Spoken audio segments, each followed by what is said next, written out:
नमस्कार लाडक्या बहिणींनो. बघा आता लाडक्या बहिणींच्यासाठी एक महत्त्वाची खुशखबर म्हणावं लागेल.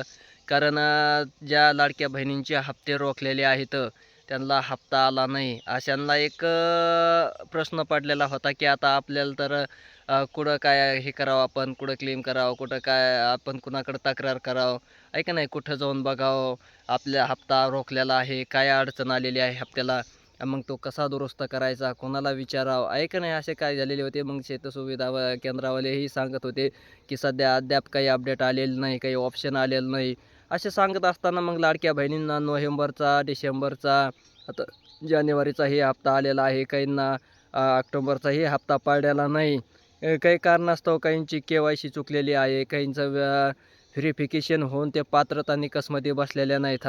अशा हे सर्वांच्या अडीअडचणी आहेत. त्यामध्ये मग शासनाने काय केलेलं आहे, एक टोल फ्री नंबर हे केलेला आहे. आणि मग त्या टोल फ्री नंबरवर काय करायचं आहे, तुमचा 181 नंबर जो टोल फ्री नंबर आहे, तुमचं ते शंकाचं निरसन करेल. मग एखाद्या लाडक्या बहिणींची KYC केली आहे आणि मग KYC केल्यानंतर मग आम्ही तर त्यांनी कसं पात्रतामध्ये बसतो, मग आम्हाला हप्ते का नाही आले, आमची काय अडचण आहे का नाही, काही आधारमध्ये प्रॉब्लेम आहे का, बँक पासबुकमध्ये काही प्रॉब्लेम आहे का, अकाउंट नंबरचा काही आधार लिंक करावं लागेल का, आधार शेडिंगचा प्रॉब्लेम आहे का, असे काय केले जातात विचारावं लागणार आहे. त्यानंतर काहींची KYC व्यवस्थित बरोबर करूनही आम्हाला हप्ते आले नाहीत. असे बऱ्याच जणांच्या तक्रारी आहेत ज्या लाडक्या बहिणींचे हप्ते आले नाहीत त्यांच्या. आणि त्यांना तर आता हप्त्याची खूप अत्यंत गरज आहे आणि त्यांना आतुरताही लागली आहे. आता जानेवारीचा हप्ताही आपला काय होणार आहे, बाकी महिलांना मिळणार आहे आणि आपल्याला मिळणार नाही, असं झालेलं आहे. पण एक शासनाने नंबर, टोल फ्री नंबर हे केलेला आहे आणि त्या टोल फ्री नंबरवर मग तुम्ही काय करायचं आहे, कॉल करायचा आहे आणि त्यांच्याशी बोलायचं आहे. तुमचा मग आधार नंबर असेल, ऐका नाही, मोबाईल नंबर जे लिंक केलेला असेल लाडक्या बहिणीचं रजिस्ट्रेशन करता की तोही नंबर लागणार आहे का नाही. थोडीशी डिटेल काय केली जाते, त्यांनी घेतली जाते, मागितली जाते आणि त्याच्यानंतर ते व्हेरीफाय केलं जातं. मग तुम्हाला ते सांगितलं जातं काय अडचण आहे, मग तुम्ही का निकष पात्रात बसत नाही तर मग बसतात, तर मग तुमचे हप्ते का बंद झालेले आहे याची सविस्तर माहिती काय केली जाणार आहे, तुम्हाला टोल फ्री नंबरवर मिळणार आहे. त्यामुळं अद्याप आतापर्यंत टोल फ्री नंबर वगैरे काही नव्हता आणि साईटवर थोडीशी तक्रार करायला जागा होती, पण तिथंही व्यवस्थित काय झालं होतं, आपल्याला समाधानकारक उत्तर मिळत नव्हतं. त्यानंतर KYCचा हा प्रश्न होता, तो 31 डिसेंबर 2025लाच काय झालेला होता, संपलेला होता. त्यानंतर अद्याप KYC वगैरे सर्व लाडक्या बहिणींची बंद होती आणि मग बंद असल्या कारणानं KYC ही करता येत नव्हती. KYC करायचाही प्रॉब्लेम होता, कारण ज्यांचे KYC बाकी आहेत त्यांना ते आता थोडंसं प्रॉब्लेम येणारच आहे. त्यांचा फेब्रुवारीचा हप्ता काय केला जाणार आहे, रोखणार आहे.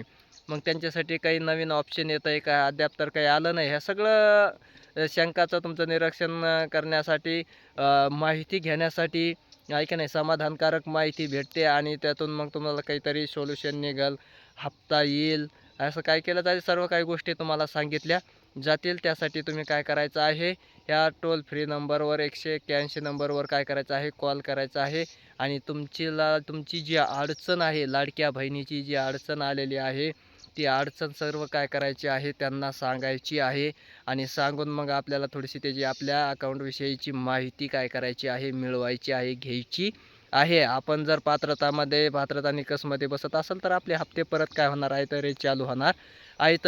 पण जर बसत नसेल तर मग हप्ते आपल्याला कायमचे बंद होणार आहेत. आणि राहिला KYCचा प्रश्न, KYC अभावी 60 लाख महिलांनी KYC केलेली नाही, त्यांनासुद्धा काय केलं जाणार आहे, फेब्रुवारीपासून त्यांचे हप्ते स्टॉप केले जाणार आहेत. आणि ज्यांचे KYC ही करून जे निकष पात्रतामध्येही बसत आहेत अशांचे हप्ते थोडेसे स्टॉप झालेले आहेत. त्यांची अंगणवाडीमार्फत काय केले जाणार आहे, चेकिंग केली जाणार आहे, व्हेरिफिकेशन केलं जाणार आहे, नंतर परत त्यांचे हप्ते काय होणार आहेत, चालू राहणार आहे. तर त्यांनी काळजी वगैरे करायची गरज नाही, त्यांचे हप्ते काय होणार आहेत, येणारच आहेत. धन्यवाद.